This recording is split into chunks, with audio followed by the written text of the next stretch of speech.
street, they call it murder. Jam rock, camp where the thugs and camp at. 2 pounder within a van back. It inna your handbag, your knapsack, it inna your backpack. This melody your girlfriend contact. Some boy not know this. Them only come around like tourists on the beach with a few club sodas. They went out to King of the Cage, and they fought out there.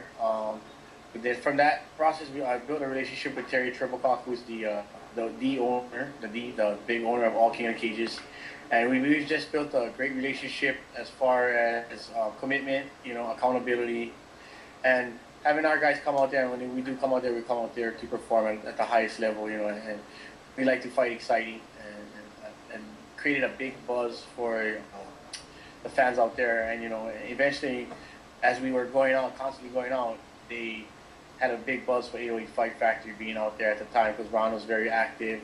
Harris, Jamal Perkins at the time was 10-0. We were killing it on the mainland, and it was constantly getting out there. It cost us an airfare to get out there because they weren't flying fighters that they didn't know. Mm-hmm. But in the long run, it's paid off, and we've been together now 13 years that we've been working together, and we've been working together alongside each other really close, and it's been a great growing relationship for both sides, and we've grown as much as the MMA industry has grown. So it's a good it was a good transition, and making that leap out there and putting ourselves out there, and now these guys, these younger guys, can benefit and reap the benefits from fighting on there.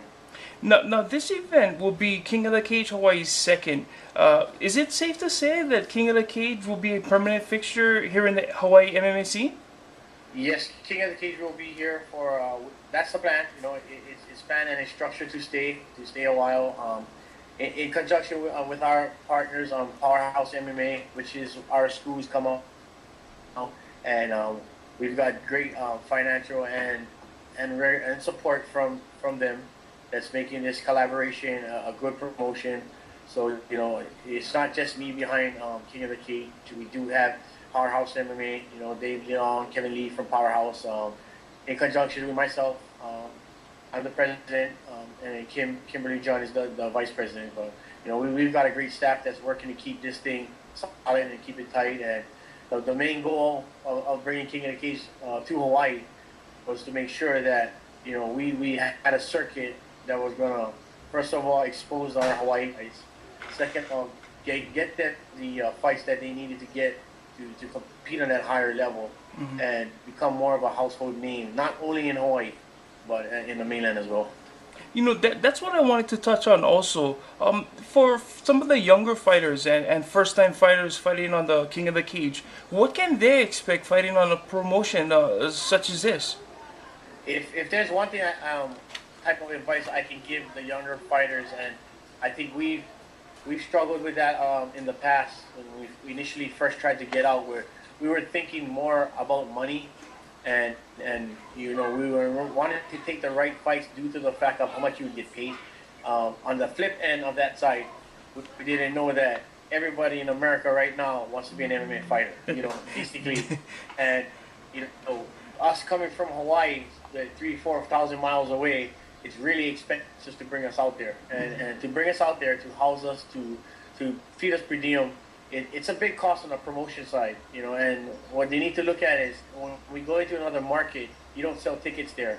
It's basically the home guy that you're fighting is selling tickets. So what, in return, the type of advice I would give them is, look at the promotion you're fighting at, look at the level of the promotion, look at the exposure of the promotion that'll expose your fighter in a way that you're thinking longevity. If you think of the right now and you're thinking of how much am I getting right now, you're going to end up getting railroaded, because being from Hawaii, we're so far out there that you need something different that they can bring to that element to make you valuable in that market.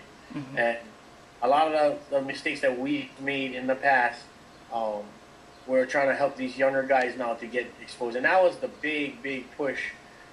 Terry talked about it, me and him talked about it for the past 2 years about the King of the Cage Hawaii, but I wasn't totally sold on it, only because I was the head coach at the time of football. My sister was really busy with the gym. She had to take over the gym since I went to coach high school football. So her and Ron took over the gym. So it was just the timing wasn't good. And then when this last pro elite, and then that really actually made us think, hey, we've got to do something for the local boys. And we've learned a lot from TJ in the past. And TJ actually was a big part of our success in our exposure. Because TJ used to do that factor where he would bring in mainland guys and match them up with the local boys. And one or two local boys would actually shine in that fights, which would give them a lot more exposure, and it was giving us a lot more fights out on the mainland. So if that any type of advice I can give those gyms out there, those coaches, is look at the market you're in, look at the value that your fighter has in that market before accepting or denying a fight. And I sometimes I work a lot with the promoters on taking less just to get out there and get the exposure and then becoming a household name in that market. Definitely. And this is by far I'm thinking the biggest card that Hawaii's seen in a long time. I mean, you got just about every top Hawaii fighter on this card. Not even talking about the undercard and the upcoming fighters. How did you put this much top fighters under one show? Well, I gotta credit a lot of the coaches that are on this that I dealt with, from MMAD and stuff like that. They were really passionate about getting their boys exposure, and being at King of the Cage is one of the biggest circuits across the nation. They're in Thailand, they're in Singapore, Canada, Russia, all over the U.S. on the West Coast. They're on the East Coast in Michigan and Ohio. So it's a very active circuit that does between 65 to 75 shows a year. And that's basically how, we were able to get them on, because if Terry's coming here and he's looking for new talent, and we're going to try and expose that and try to get these boys out of it. And that's what I think the other coaches came to realize too, that they need to get their guys exposed, to have them be seen. And we will sign guys. I can promise you that a few guys will be signed to the mainland circuit, and it'll be announced shortly. We kind of have in mind who we're gonna sign. We just need to see them perform at the ability that we know that they can, and we'll definitely sign a few Hawaii boys out there that will be pretty active on the mainland circuit. But as far as putting that card together, yeah, it kind of fell in place. We went after a few people that we thought were big draws, and that's where the card fell into place. Being that this is the first King of the Cage Hawaii, we wanted to make sure that we weren't a one-hit wonder, and we wanted to make sure that we could come back. And by having that, we needed to put on a great night of fights, at an affordable price for our fans, and to get our boys exposed. I don't know if you know this, but 9 cable networks will be showing King of the Cage that's in Hawaii, and we just got the word today that we'll be making 3 shows out of this one show. So because we have 24 fights, 8 pro bouts, 16 amateur fights, they're going to turn into 3 shows that will be aired on 9 cable networks that will reach about 200 million homes. Wow. Oh, no, I did not know that. Well, I for one am super excited and can't wait to make this event. In closing, Kai, is there anything you'd like to say, any last words or anything you'd like to say to the public? I'd like to see, talk a little about the matches. Definitely. Yes. I think Nico and Waterhen will be a barn burner. Waterhen's a guy that he'll stand in there and trade. He's the current KOTC Canadian champion.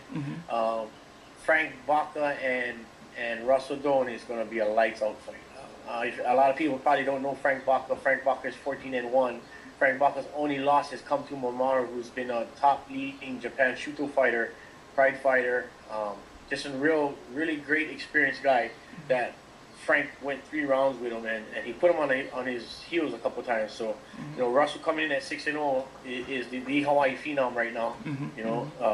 It's gonna. I honestly am very excited in that fight, and I think it's gonna be a great fight. Another